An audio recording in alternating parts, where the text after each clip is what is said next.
higher, and then we can. All right. And so there's a question in the chat from Marilyn about how to balance this type of grading with the contract requirement to enter grades every 2 weeks. And I know, Jason, you've had conversations with our principal, Mr. Garcia, of like prolonging that a little bit and letting know what you are doing in your classroom. I know for me, what I would do is kind of like every Friday, I had like an assessment sort of piece. So that could be in a writing, it could be in a like, I do a lot of like recorded conversations with my students and things like that. And so I kind of had all my practice kind of built in, with Friday being like my assessment ways to build in. But if anybody else wants to answer that question about how to balance this grading with the contract requirements, or even just the parent expectations, because I know sometimes I feel pressure from parents or from students of the expectation with that. I put it in chat, but I enter scores on a 4-point scale for practice, just so that students know, like, this is where you are with this, but it's not weighted. So there's a way to do this in Synergy that Jen can probably tell us exactly what it's called, but it's like not, like, it doesn't count. You like make it so it doesn't count, but they can still see their score. And then that's for a specific skill. So say I'm focusing on like reading analysis for main idea, and that'll be like, they've got practice, and we do a bunch of practices about that, but it's not weighted until it moves into the skills. I think I actually call it skills demonstrated. So I've got practice, and then I've got skills demonstrated, and skills demonstrated is literally just the best score from practice. So like if you get 2s and 2s and 2s and 2s and 2s, and I can never get you up to that 3, you might get a 2 in skills demonstrated, but I really try to get students up to like a 3 before I put something in skills demonstrated. I don't know if that works with everybody's admin, but I've never had admin approach me because I have so much practice, I think, in the grade book that everybody can see. It still shows for parents, so it hasn't been an issue. Yeah, I think that you are going to be assessing your students. You know, they do need some sort of feedback, and usually in the first couple of weeks, it's you know, it might lag just for a little bit, but you know, we're assessing our students more often. We're giving them opportunities, and multiple opportunities for each skill to assess and to grow. And so I don't think it's ever really been an issue.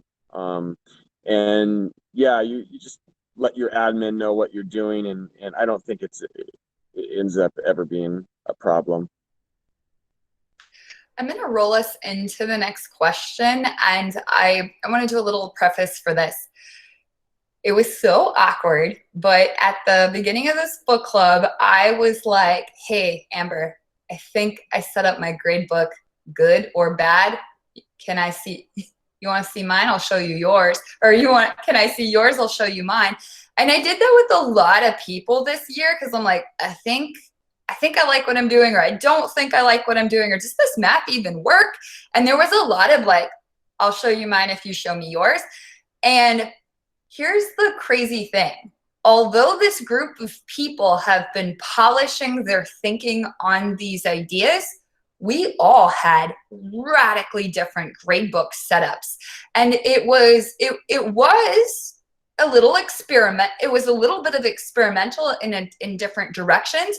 However, as I would watch Stevie do one experiment, I'd be like, hey, how can I use categories better? Or Amber brought up, hey, I'm using the 4 strands of the ELA standards. Can I even name them? Reading, speaking, writing, and listening. Yes, I can. I'm using those as categories. I'm thinking about using those as categories. And so as different people experimented, sometimes we copied those experiments or didn't copy those experiments. So ultimately, every single person in our book club liked how they set up their grade book, and no 2 grade books were alike. I seen them. So I would like to invite the panel to talk about how did you or how will you set up your grade book. And for the people who are listening, there's not There's not a right way. And Amber, we had this metaphor. We couldn't decide whose metaphor this was, of these ideas being like being in the changing room at a fashion store where try something on. If you hear something that fits, give it a go. You if you try it on and this does not fit, let it be. So this is a little Quaker moment. Who wants to share first? How did you or will you set up your gradebook? I'll go first only because I'll preface it because I am so awkward. And as you guys know, I've mentioned several times about my gradebook is not where I was. There's a couple of reasons for that. One, I switched to Avid this year, which doesn't we're all about those soft skills that we're addressing. So I'm still trying to figure out how to best match that in my gradebook with it. But I would say if you are new to this, if you're introducing this for the first time, the biggest change you can make, at least for me, was just changing the categories to your standard skills. So instead of homework, I put writing, listening and speaking, and reading. And all of my assignments, and I say that was the biggest shift for me because it really, really forced me to figure out why I was assessing students and what I was assessing them for. And it also, without me even doing really anything, it invited students and parents to have conversations. So I made this shift a couple of years ago. I did it after winter break. So it was the January I made the shift. And then I want to say in February, I got an email from a parent saying, hey, I noticed that my son has a high reading score, but isn't doing so well on writing. And that was yes, this is what I want. This is the conversations I want to be having with parents and students about wait, instead of oh, how can I get an A, really shifting that to how can I focus on the skills there? And so I would say if you're really feeling a little overwhelmed by this conversation or you don't really know where to start, that's where I would suggest to start first, is just changing those categories.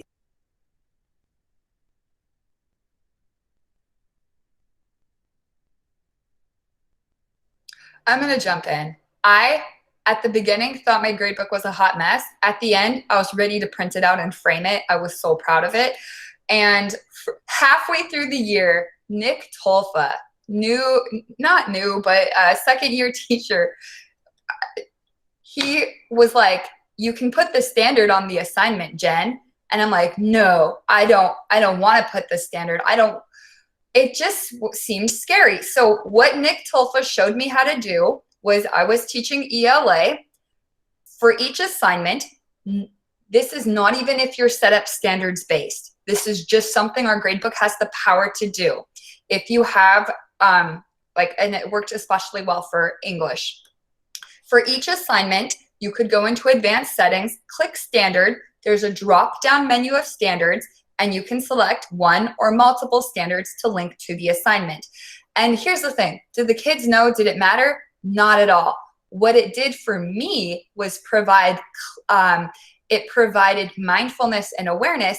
Gosh, I grade writing a lot and don't grade speaking that much. Gosh, I grade reading a lot, but don't grade listening a lot. Whoops. So it just, by attaching standards to the assignments, it brought awareness for me of how to do a more balanced, ask for more balanced demonstrations of learning from my students. So what I ended up doing, which was really based on conversations with folks, is my categories were, like Amber said, reading, writing, listening, speaking. And then inside of speaking, so let's say inside of reading or inside of speaking, maybe I would have not the title of the assignment, but the skill. So maybe it was an ethos, pathos, logos poster. So it would just be ethos, pathos, logos. So I would have the skill and not the assignment, because like Jordana said earlier, all right, I asked you to do an ethos, pathos, logos poster. You didn't, but you can have a conversation with me about ethos, pathos, logos. If you can have a conversation, does it matter if it's a poster, a video, a conversation? It doesn't matter the medium if I'm grading the skill. So using the categories, and then also I'm on a 4-point scale as well. So like 4 is 100, 3, I can't remember exactly how I set it up, but 0 was 50. So anytime I put a 0 in, which occasionally I would after harassing people. If I did have a 0, it didn't calculate, it didn't weight the whole grade down. It only mathematically leveled it out to 50. I could talk ad nauseum about the math of grade books, but Amber's right. Categories, huge. I'm going to be quiet now. I guess I'll jump in. So yeah, I use a 4-point scale because the 100-point scale is it's about penalizing that lower 60%, and which is really unfair and mathematically unsound. Although I'm not good at maths, but you could sit down with Jen and she could show you exactly how mathematically unsound that system is. Categories, a word about categories, when you actually go and toggle into the grade system the standards mode, it will actually not weight categories. And so the categories will be, you can enter it because it'll be able to show it. But the categories are replaced by the actual skills or learning targets themselves that you've adopted for your grade book. So the category itself now becomes, I guess you could say, a little meaningless in the standards-based system, grading system within Synergy. So it will categorize by skill. But a lot of people want to know, what does that look like? Well, starting at the beginning, when you are building an assessment or a demonstration of knowledge and you have to attach a skill to it, it gives you, the teacher, such purpose. And it gives your students purpose, because now at the beginning, when we're told that, we put the learning target up for the day at the beginning of class on the agenda and things like that, it really gives it significance and it gives it purpose. And then when you assess it, like you're saying, well, is this question assessing the skill, or is it assessing something else? Like, I'm an ELA teacher. Am I asking this question to find out whether they read it or not? Or am I really assessing the skill that I set out to teach and to practice? And so the way my grade book looks like, let's say, for example, I'll keep it simple. I have an essay. And in that essay, there might be 3 separate skills that I am assessing in this essay that we've been working on in the unit.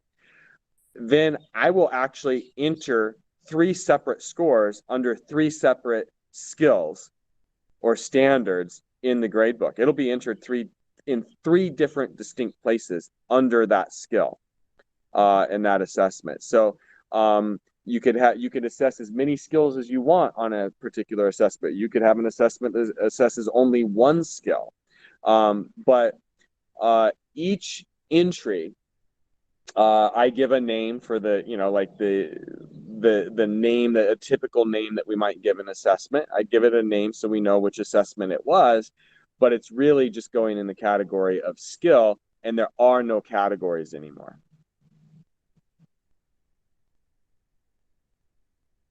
I'm trying to type this thing to, I think it's Marilyn here. And okay, Jason, you blew my mind when you told me about let me pause and say, most of the panel is using the traditional gradebook and teaching and assessing in a standards focused way. However, Jason Chamberlain is the only one in this book club who dared to toggle on, there's a mode within the gradebook, and this panel is specifically placed here early on because Synergy has a session on how to do standards-based grading in the gradebook. There's a button, if you toggle it on, standards-based mode, you have a different setting. And within standards-based mode, there's something called power law that I would like Jason to explain, which will answer Marilyn's question. Hopefully that was clear. Jason, can you tell us about the power law setting in standards-based grading, in the standards gradebook? So an agreement that I make with my students is, if you complete your work with me, you will have a minimum of a D, right? So as you know, a student that wrote, for example, a student that wrote an essay for me, and actually wrote to the prompt, for example, they will earn nothing lower than a 1. But the other thing I say is I give you multiple opportunities, endless opportunities to improve. And so I might make that opportunity available for the entire class. Like, hey, you know what? We're not demonstrating proficiency in this particular skill. So we're going to have another assessment. So we'll often have 4, maybe 5 different assessments on a single learning target. So what does that look like in the gradebook? Well, each time we do a new assessment, the new assessment that we do replaces the old one. And it's a pure replacement until we get to the 4th assessment. Once we get to the 4th assessment, it's set up to automatically follow what's called the power law. And the power law will say, well, you had 4 assessments and you had a score of 1, which is the skill level is a little incomplete, instead of a score of 4, which the skill level is exemplary or exceeding the standard. It will take that 4 the student got on the 4th time, and it will make that 4 worth 80% of their grade.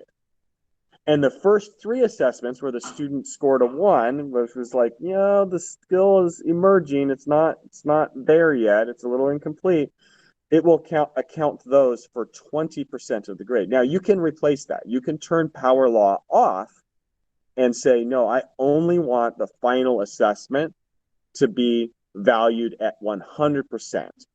Or I want the power law. I want those initial assessments to count for something. And so it's total teacher choice when you're in standards mode. I wanna pop in and say really quick, the philosophy here is grading the growth and the new learning. How you do it, you've got this kind of scale of easy to complex. The easy way, you didn't do your poster, tell it to me, all right, I'm gonna put it in under ethos, pathos, logos. So the philosophy is I'm grading growth, I'm grading the second time, I'm grading.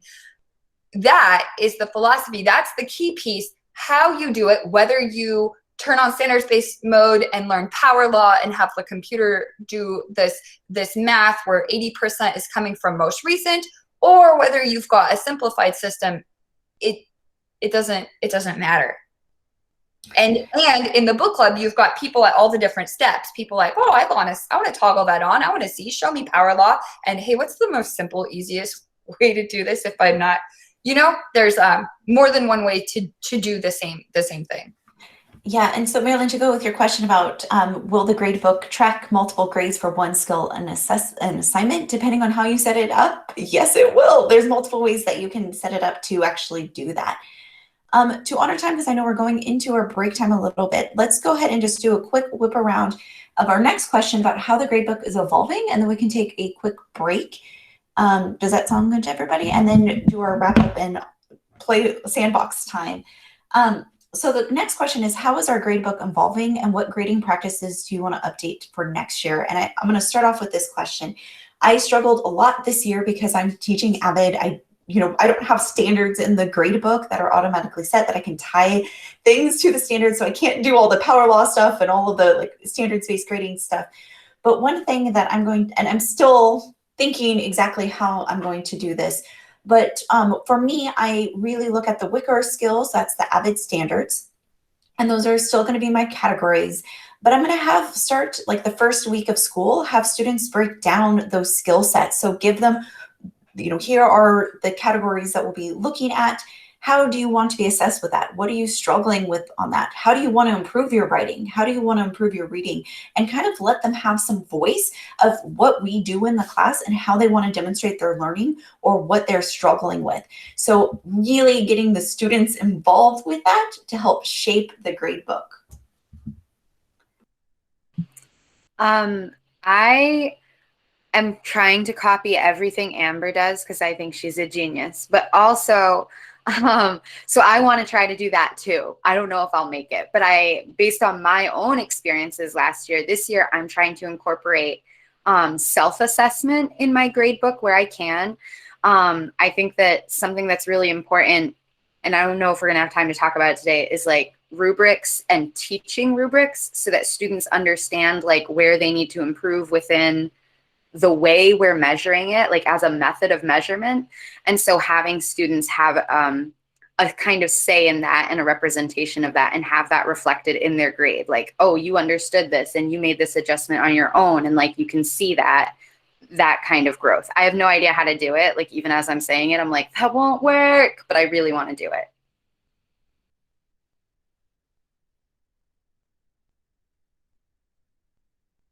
I want to try to explain something that I put in the chat here again to Marilyn. And this is, and if there's any hardened science teachers, you can speak up. Another way I've seen people set up the gradebook is so they pick 10 standards. Each standard is a category. And then they also weight each category 10%, because there's 10 and that equals 100. So that when you have, let's say, whatever your standard is, I'm just going to keep going with ethos, pathos, logos. So ethos, pathos, logos is the category. Ethos, pathos, logos is 10% of the grade because you've pre-planned out your 10. And then whatever assignments they do or don't do, maybe you had 5 opportunities to demonstrate learning, but they showed 3. Like maybe you give lots of opportunities, but you don't grade all of them. It's like an accordion. It doesn't matter because you're getting your overall grade from an average of these categories. There's infinity ways to set this up. The point is doing it in a way that aligns with, with what you think is right and what's fair. So maybe that made sense. I'm teaching a new subject. I don't want to say I don't know my standards. I'm teaching graphic design. My standards are new to me. I will only be grading demonstrations of learning. We will practice, practice, practice. I will give lots of feedback. I will also be 6 periods, so I will only be grading live and having conferences. Having Thursday, I have to give you feedback before you are ready to submit for a grade. But to me, I'm gonna have to take all of this and rethink it for graphic design. So, yeah. So the thing that I'll be doing, it's very similar to what Jen's going to be doing, is I try to do it, and I want to do it more, which is conferencing with the students for them to self-evaluate for their grade. And I have done it a little, and what I found is though that they're a little harder on themselves than I am, and so there's a caveat with that, because there is a danger, and the danger is that they're hard on themselves, and teaching them to be kind and look at it objectively. But I think we as teachers give them more opportunity for failure than they give themselves sometimes, regardless of whether they're a high performing student or a lower performing student. And but giving them that agency to be like, okay, self-evaluate, let's give you a score together. And that's where I want to be more often than I was last year. Yeah. Jen just said in the chat that as a book club, we're all moving forward towards self-evaluation as a focus. And we're doing that all in different ways, with conferences and with talking to the kids and building those relationships. Where I started was last semester, I did a 4-point scale. So now from that, I'm going to start inserting the standards as my categories in the gradebook. So that's how my gradebook is evolving. And I want to include just more of the self-evaluation from the students. So just like Jason was saying, having the students conference with me and talk to me about what they think they're doing and coming together in that relationship to make that happen. Caitlin, I see your question, and I know you targeted Jen, but I'm going to jump in and answer it. And actually, Jen's answering it too. one of my things that I've really shifted my thinking about those smaller assignments, for one, those practice. So when I first was designing this for my ELA classrooms, and I had the assessment at the end of a package, so I can quickly glance to see where they might struggle if they didn't do it. But one of the shifts in thinking I had is, are those smaller assignments, if the student is demonstrating skill, does it matter if they did those smaller assignments? Because they're practice. And if the student doesn't need them, does it matter if they did them? Now, if they didn't do well on the assessment, then I can go back and look at those smaller assignments and really see, okay, like, well, you didn't do this, this, and this one. Do you think that could help you with understanding the assessment? Let's go back and revisit those smaller assessments.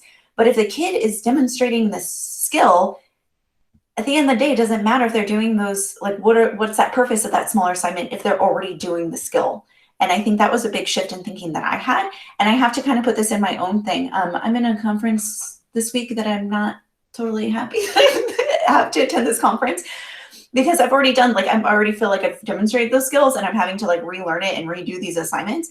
And so I get frustrated when I'm having to do stuff which I consider like busy work or things that I already know how to do, and students feel the same way. So if they're not demonstrating the skill, then I think we can go back and have a conversation and be like, well, here's all the practice opportunities and we didn't do those, so let's go back and revisit those. But if it's demonstrating the skill, at the end of the day, that's what's important.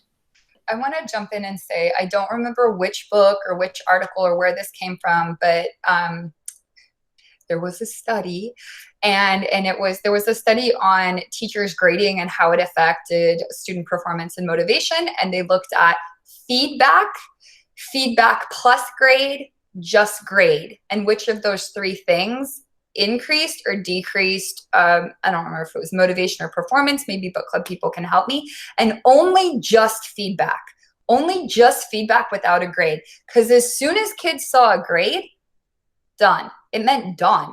And feedback doesn't mean done. Feedback means you're still learning.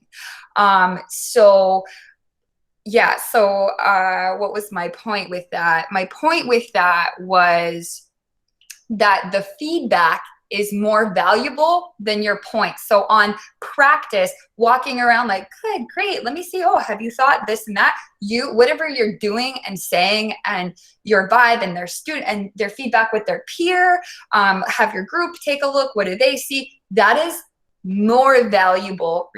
Studies show that is more valuable than you ticking it off in the grade book as 5 points, 5 points, 5 points, 5 points, participation. You know what I'm saying?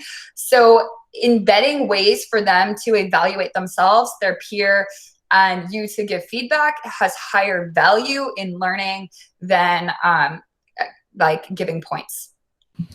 Right. And asking the students to do the work and having that expectation that they're going to do it, and having these conversations like every panel is talking about, is the way to get them to do it. But I found that the moment our tool is to penalize with a point, that's when a large percentage of students don't do it, or they're going to wait to the very, very last day and copy it from somebody else and do it. And honestly, like in my classroom, when my students haven't completed something and we're talking about that assignment the very next day, I'm walking up to those students and say, hey, are you getting some of these good ideas from your classmates? Write that down, get this down. This is a great time to do the work when we're actually reviewing it. And a few times of that, and they're like, oh, okay, let me get it done the next time. And so do I care whether they're getting help through discussion the next day after it's quote unquote due? No, it's practice anyway. It doesn't get graded anyway. But there's ways to keep track. And so a lot of times, is your question like, how do we make sure they do it? Or is it, how do I keep track of it? I use Google Classroom. And so in Google Classroom, if I have an assignment, quote unquote, you do in there, and I want to make sure that they're all doing it, I can see who's done it, and I can mark it as complete or incomplete, or I can give it a 4, 3, 2, 1. I could use any strategy that I want to keep track. But really, when teachers are asking that question, it's like it's more of a thing like, I'm giving up power. I'm giving up the power of the penalty. And I don't think it's as powerful as we tend to believe it is. To Meg's question, asking about younger grades needing more accountability, I think that great accountability can just be a part of that communication. So like the way that you're giving feedback, especially real-time feedback, right? So if I have like I don't give homework, I give classwork, and I have like a designated time toward the end of class where we do what would really be homework. But I walk around and I give feedback as they're working on it. And even when we were virtual, I would do that through GoGuardian.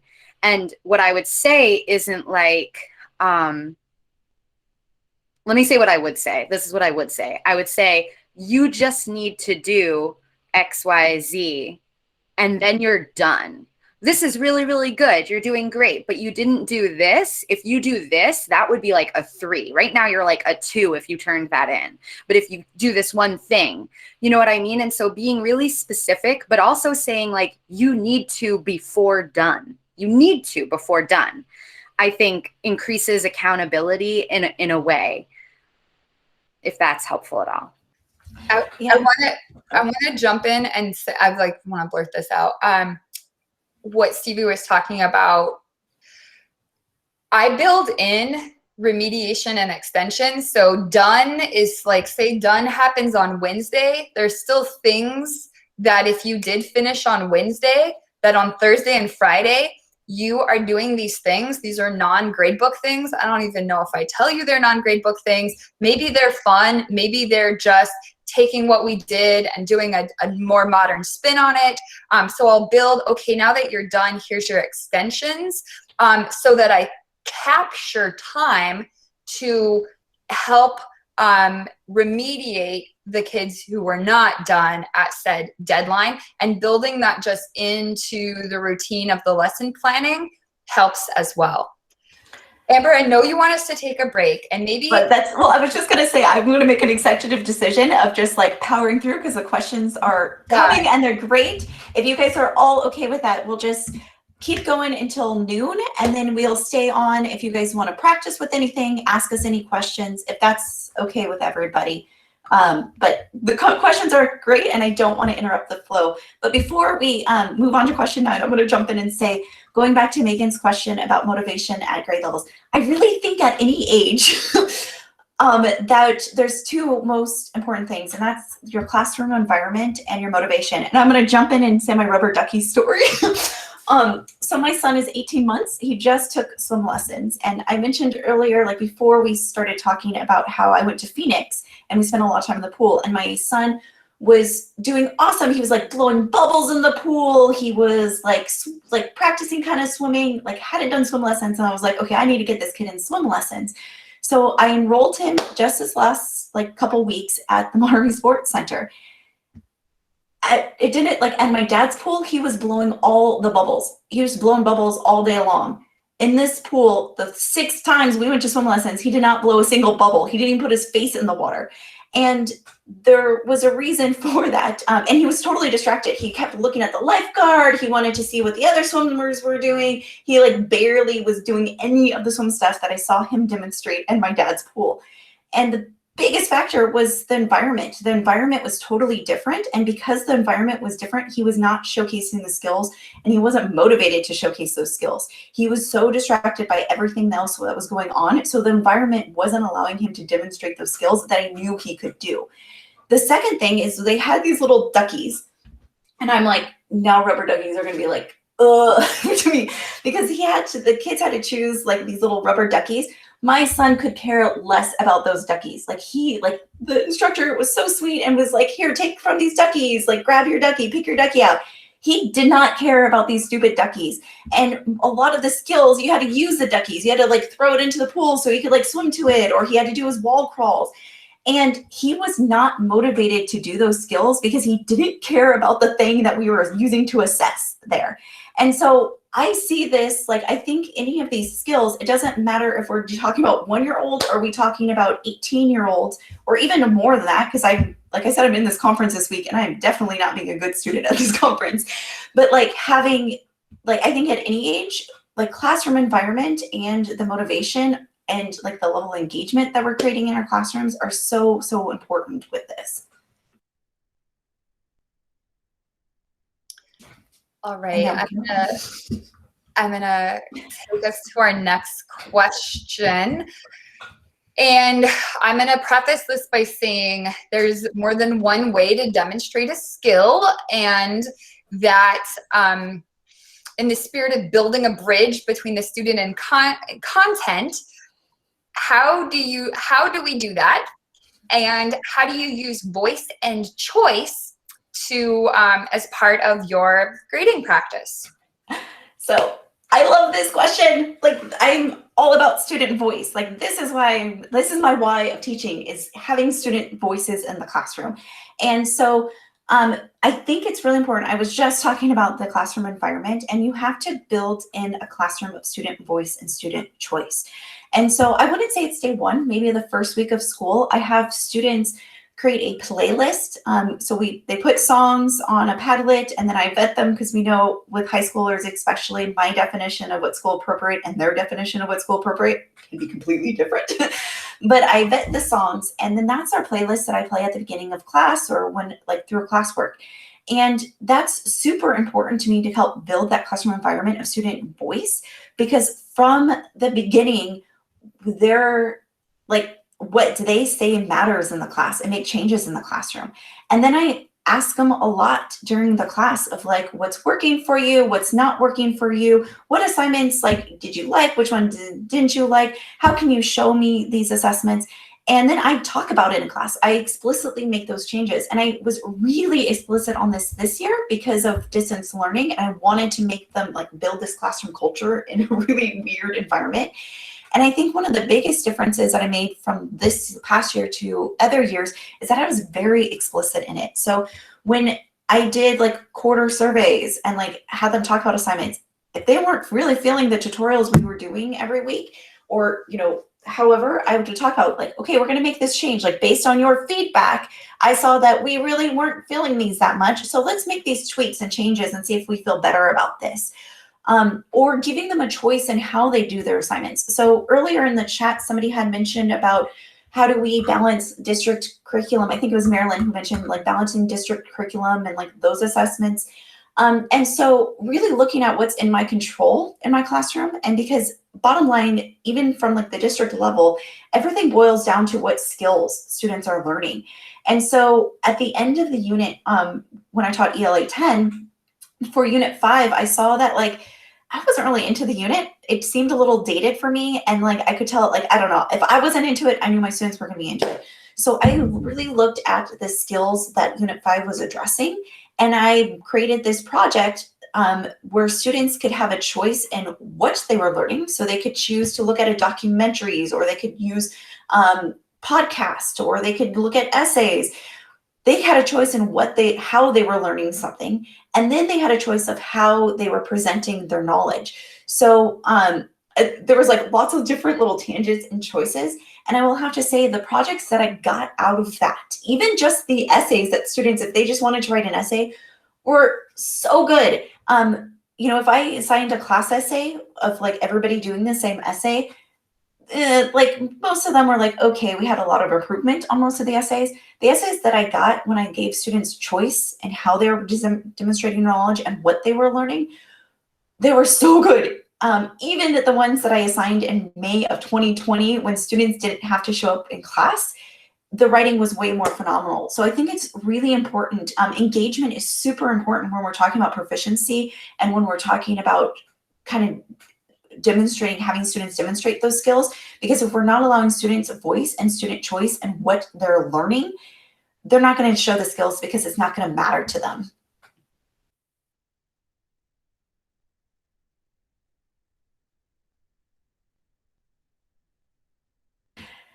And I'll just jump in real quick too. There's been a couple books that I've been reading over the summer, and two of the main points in two of the books that I've read has been, are we assessing, is assessments being done to students, or are they being done with students? Are they taking a test in your class, or are they showing their skills? Are they part of that creation process? And because if students are just doing something because they're checking off something in your class, that motivation and that skill and their why behind why they're doing something is not going to be as valuable unless they're involved in that learning process. We're at our last formal question, but Amber, it's yours to ask. I forgot about that. All right, and this one's to Stevie, and because you were so passionate about rubrics, so why use rubrics and when?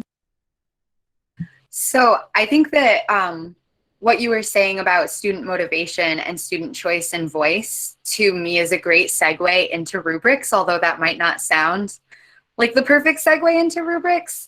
And the reason for that, and also to clarify like a wild comment that I put in chat earlier about getting rid of like removing grade accountability or due date accountability, is in my classes, I try to use the language of my rubric to frame what my expectations of a student's performance, the work they're going to do, how I'm going to measure it.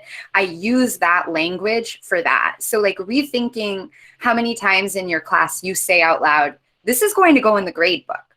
And instead of saying, this is going to go in the grade book, say, you need to show me that you can do this, or you're going to need to show me that you can do this.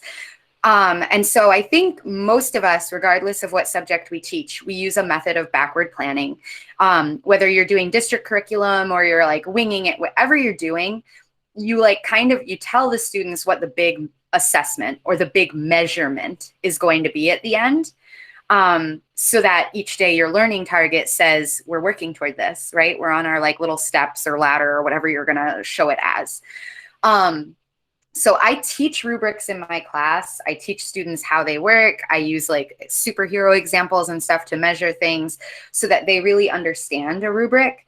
And then I use that as my language throughout the unit and reference that rubric to be like, this is why we're doing this. This is how come. And I use that to motivate students instead of having kind of a grade book penalty or a grade book accountability. And then 3 key things that I think you need to have in a good rubric to make it fair, but also to make it flexible for choice and voice, right? Because the rubric, you need to have something that's your compass so that you can give power to your students, so that you can say, how do you want to demonstrate this? They need to know exactly what they're demonstrating so that they don't fail just because they picked like a wild project, right? They can actually transfer those skills and demonstrate those skills through whatever it is they choose. And those 3 things are that the rubric is clear, that the rubric is transparent, and that the rubric is consistent. Clear, transparent, and consistent to me always equals fair. So the clarity comes in at the beginning of the unit when you're teaching the rubric for your final assessment and you're showing it to them. And that's when like student feedback for me, student contribution, maybe you tweak language so that everybody understands it better. Sometimes students are so good at like summing something up really concise. Like you talk for 15 minutes about this is a thing I'm going to measure. And they say, so basically this. And you're like, oh my God, yes, basically that. Let me write that down. That's where my rubrics get changed the most, the beginning of the unit. That's where I focus on clarity. For me, clarity means that I'm not going to hold you accountable. This rubric isn't finalized until you literally sign off on it. And I'm not going to have you sign off on it until there are no more questions. I answer questions until there are no questions. That doesn't mean the rubric gets easier or that the rubric gets watered down. It just means I want it to be absolutely understood by every single student to the point where I'm like, and now you're going to sign the rubric. That's your rubric. We all agreed. Next step is transparency. So just making sure that you stick to your rubric, right? You made that clarity happen. Now you need to stick to your rubric. You need to really use that rubric as your compass, just like you expect them to use the rubric as their compass while they're building toward that assessment. And that's a great way to build trust. So use the rubric as your language. Like, don't be vague. Don't say you want this from a student. Say like, this is what I said in the rubric. This is the exact language in the rubric. This is what I'm measuring. This is why you need to adjust. This is why you need to like flex this or improve this or focus on this. Let's change this together in the practice levels, right? So use the rubric transparently and fairly while you're doing all the practice things leading to the assessment, which builds trust and builds understanding of the rubric so that by the time you get to the end final assessment, nobody's like, huh, what? And then consistency. So I have like the rubric that everybody can see that has all the standards and like what I'm measuring and the skills and things like that. The rubrics we're used to seeing. But then I also have like a secret rubric for the teacher only that has like at least 1 to 2 really specific comments for each of my levels, right? So I don't grade A, B, C, D. I grade 1, 2, 3, 4. So I have like a comment or 2 that you can only get if you achieve a 4. And it's based directly on the language in the rubric. And I hold myself accountable, and I try to check unconscious bias this way by being consistent. And I stay consistent by saying, I need to actually be able to put that comment on this essay or on this whatever measurement it is, podcast, creative piece, whatever you're measuring. I need to be able to put that comment. And if it wouldn't make sense, if that student would read that comment and be like, well, did I do that? Then they didn't get a 4. Then I'm wrong. Then maybe I just really liked it. Maybe it was really engaging. I want to give it a 4, but is it really a 4? And so consistency with the rubric. And for me, that improves student choice. It improves opportunities for student voice. It improves engagement, and it improves motivation without a like penal focused accountability. It's 12 o'clock. Instead of a break, Amber, I just texted you this. Instead of a break, I'm going to do all of our last things backwards, which is invite you to the book club, show you our resources. So at that point, if you're like, I really need that break. And then we'll do the what else as like the optional if you want to stay on and ask questions. So please excuse me while I do this backwards. Is this the end? The end. As you can see, we love talking about this, and we love new voices in the conversation. We've been meeting for the past year, Tuesdays, bi-weekly, that means every other Tuesday, for about an hour for the past year. That's been our little time slot. And if you would like to join us, did you put it in there, Amber? Yep, it's in the chat if you want it. So if you would like to join us, oh, this is all messed up. We've got a Google form. This is the book we're reading next. We're going to be reading, it's a skinny little thing. Look, show them how skinny it is. It's nothing like grading for equity. It's a very skinny little thing. Peer feedback in the classroom. We will be reading that in the fall. And we would just love for you to join us and come be our friend. Okay. Additionally, Amber, will you share? I'll put the link in. Will you? Oh, yeah, I got the link in the chat. I had it prepped. So when we were starting to have this conversation about grading for equity and standards-based grading, we needed a place to put these resources. So this is our shared Padlet. If you have resources, this is a work in progress, shared resources. So if you have anything that you've seen that you would like to share, actually, I can't remember if everybody can edit it, but you can send it to us. We can put it on there. If you can't, just add on to it already. But these are just books that we have found that have been really helpful, some articles and websites, some grading skills, how-to videos of like how to put it into Synergy, like how does it work with Synergy. So these are just like all of like the nitty-gritty resources that we've found that has been really helpful for us. So that's the deal with the Padlet. I want to emphasize, because we really had meant originally to show people how to set up a 4-point scale. So we do have the how to do a 4-point scale in Synergy. And it looks like I have standards-based. I don't know who made this. Oh, maybe somebody else made this video. Maybe we didn't make this video. But how to set up standards-based grading in Synergy. I just wanted to show you, we though we can't live demo that right now because we don't have students in our grade books, we do have resources here on the Padlet. Yeah, and I just want to say, oh, let me fix the chat. I just want to say too, I am super like impressed. We still have like 33 people in our really long panel. So I really want to thank you guys before we kind of break off into like taking the break or ending or just sticking with us and asking more questions or playing with this stuff. I really want to thank everybody for sticking with us for 2 hours while we have these conversations about standards-based grading and grading for equity and grading smarter, not harder. And so I just really appreciate everybody being here and being willing to listen to this conversation and joining in the conversation with your questions as well. So at this time, if you've got everything you would like from us, we would like to invite you. I think probably Amber put in the eval and the sign in and stuff. Do you want to put that in the chat again? Yeah, I'm fixing the links over it so that we can have it. If you have everything that you need from this conversation, then we wish you well, and we're giving you your break now.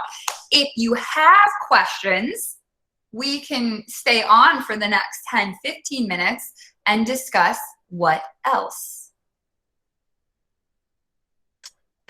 I just want to bid everyone adieu. I must go. I've got daddy duties on Oahu. So if I want my family to be happy, I need to go now. Thank you all. Have a drink for me, Jason. Drink a Mai Tai or something tropical. There's a cruise we're going to go on tonight where there's going to be plenty of that. They have a name for them. Sweet. Well, I want you to hold one and be like, this one's for Amber. It rhymes with cruise. It's a certain type of cruise we're going to take.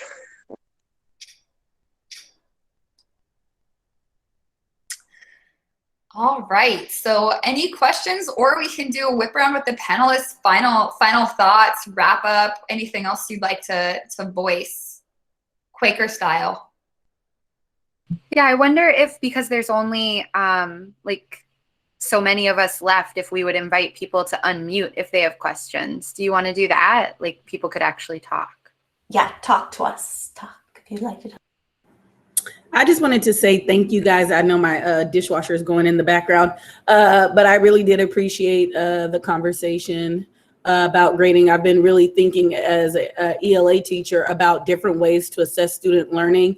And it's really when you start focusing on the actual skills, what I've come to learn is, like, a lot of times I'm not giving my students enough opportunities to demonstrate. Like, just an essay is not enough. Sometimes kids know all the things that should go into an essay, but they struggle with getting the essay actually written. So I've been trying to come up with different ways to assess the skills that they know. Like, I can put 2 essays in front of them and ask them questions about those essays. And I've found that has been helpful too, and not failing students or giving them just because they didn't do the essay, which oftentimes is higher level. Like, a lot of people struggle when it comes to writing. So I really feel like it forces you to really think about all the different ways students can demonstrate their understanding of some of the skills and some of the standards.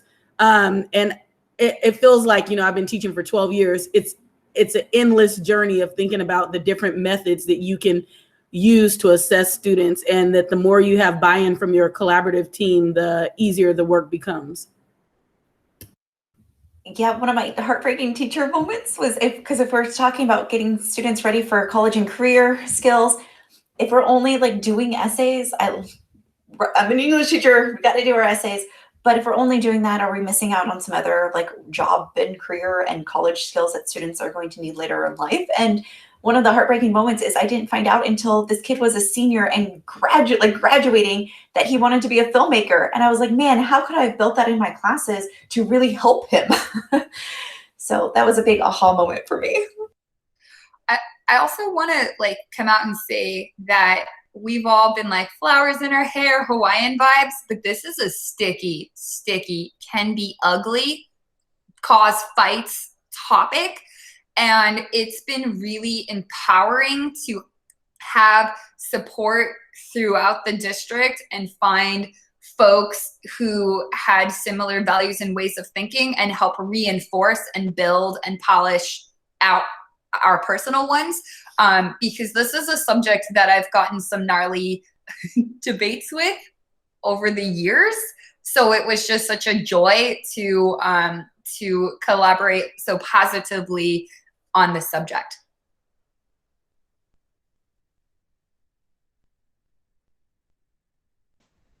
I totally agree with Jen. This has been such a positive experience for me in helping me build how I want to teach moving forward, and how I want grading to go, and how I want just my career to go, and how to relate with the students. Because having seen like some of those gnarly debates in some of my credential classes, like having classmates arguing back and forth with the professor about standards-based, no regular, no this, no that. Being in a place where I can learn from other teachers in our district has been such a blessing. It's just been such a positive experience. Can I put Cameron on the spot? Because Cameron, I know that your PLC kind of you guys really took on grading and thinking about grading last school year. So you were like a separate group that was having that conversation. How did your conversation compare to ours, or what's going on in your PLC? Well, I actually want to, since you're putting me on the spot, I want to put my other team members on the spot, but they're not here anymore. They left. Okay, so I guess it's just me. I think it's very similar to the conversations that we had, thinking about like how different ways of really assessing our students. I thought Amber brought up a really good point about the duckies. If they don't like the duckies, then does that mean they don't know it, right? So with that said, we were really focusing on feedback this past year, on giving individual feedback to each student, talking about like what their strengths are and what that next area can be. And it's a very incomplete ongoing talk. So really want to thank everybody here. And Jen too, you brought up a really good point just about 15 minutes ago, right? About I think about how to fit in remediation time plus, for students students can use that time for either remediating, or they can use that time to further improve. It doesn't matter if they're an A student or not, because, they don't know everything. So really just fostering and reframing everything, like all of you guys said, it's not about the grade, but how to get them interested, getting them to buy in on how to improve their skills, I think is very, very important before we even assign grades. So that's what we're focusing on this year. Nice. And then there were two. Jennifer, do you have anything you'd like to share, or how is this going for you, or things?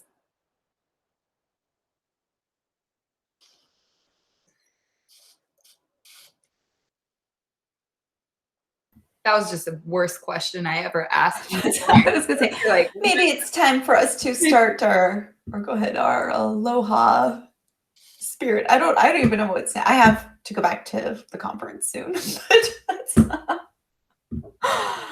Okay. Cameron, are you still there? Yeah, I was gonna run off to lunch right now, actually. Oh, yeah. Can I ask you the quickest question before you do? Of course. This was the first time we ever did a panel ever. Any feedback there? I thought it was great, and that how it was really conversation based, and I like how the questions of course they were prepared for the panelists, but these are questions that all of us can answer and all relate to. So I thought that was a really, really nice concept behind it. I thought it would be cool. I don't know if it'd be appropriate for like a panelist discussion, but if there's some time for like breakout rooms to discuss on those particular questions, like it could happen concurrently, or maybe it can happen after hearing you guys discuss, and then maybe you can focus on like questions 1, 7, and 10 or something like that, and then the group can talk about that, and maybe we bring it back, then the whole think pair share kind of thing, and then when that person brings it up, and other people might be like, oh yeah, me too. And I thought that might be nice too. Again, I don't know if that might be appropriate for a panel discussion when you guys should be the main focus. No, that's a really good point. I think that it was our first time doing a panel, so kind of sharing it, but it did show you kind of how the book club is. It's like a lot of passing mics and a lot of like, oh, I have 10,000 ideas and now I'm going to blurt them all out. I mean, this is kind of the feeling of the book club. Like, I really like your idea. Now I'm having 10 ideas. But we've done book clubs a lot, but we've never done a panel. But I do like your idea of a way to make that conversational for the participants is to literally make it conversational and put them into little groups. So that's a really great idea. I'm super glad I asked you. Now you can go to lunch. You guys are so awesome. Thank you so much. Have a great rest of your day. All right. Thanks, Cameron and everybody. Happy birthday, Stevie. Thank you. Have Happy fun. birthday. Yeah, have fun Thank today. you. Thanks for letting me be a part of the panel. I had so much fun. Yeah. You all did such a tremendous job and spoke so eloquently. And I think that the beauty of the panel was people getting to agree and latch on to the different ways of thinking about it and looking at it. And this is just really not a subject that is good to be done with a single presenter, because there's no right way. There's no right way to do it. And this was so daring of us to try to do a panel having not done a panel. So I'm really proud of us, even if we're like, oh, we could have, you know, no matter what you're thinking, like we just did some groundbreaking tech showcase, teacher showcasing. Even if we're starting to think of how we could have done it better, I'm proud of us for doing it, for being groundbreaking. So We have to start somewhere, right? I liked Cameron's idea, but I also thought, I think that what you guys put on, like what you put together, is basically what everybody who signed up for the, you know, grading Smarter Not Harder panel, right? It looked like a panel, which was awesome. And then the other thing is, I think that it solves that tension problem. Like Jen said, to have so many different people speaking to it, it hopefully gave enough like different perspectives all the time that nobody felt like super alienated. Nobody felt like, all of a sudden I disagree with everything. I think there was something for all people. I also think I've been saying things like a broken record for 5 or 6 years, like the 0 to 50 or the 4-point. Well, maybe I haven't said the 4-point scale, but I said the 4-point scale a ton last year. But like I've been saying it, and then to have a bunch of people also saying it, I felt like there was a lot less pushback and questions in the chat, because people were like, "Oh, it's a thing that people are doing that Jen didn't make up." No, because I felt like when I bring up this stuff, people are often like, you're the only one, that's not real, da, da, da, da. And it kind of like, there wasn't any of that in the chat. And every other time I've done this kind of thing, there's a lot more like in the chat, and there was none. Yeah. The littlest, slightest of, but how can I? And then it was immediately like, great idea, thanks. Like it was not, yeah. Okay. I think it was helpful to not have the focus be necessarily on the grade book. Sorry, I know everybody wants to leave. I think that was helpful to not be just like, do this way, but to be like, here's why it should be student-centered. Here's why it should be skill mastery-centered.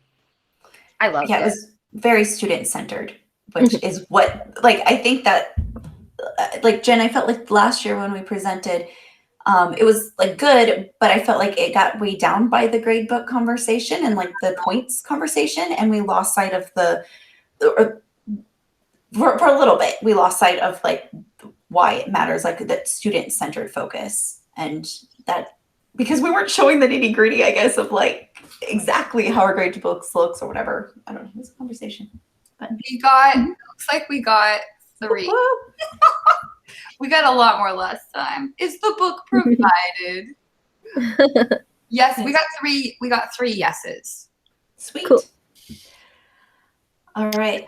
We'll let you go to your great day, everybody. Okay. Thanks for letting me jump in. Yay! I can't wait for our book club to start again. Yeah. Yay! I just ordered the book. Okay. Whoop, whoop. Bye. Bye.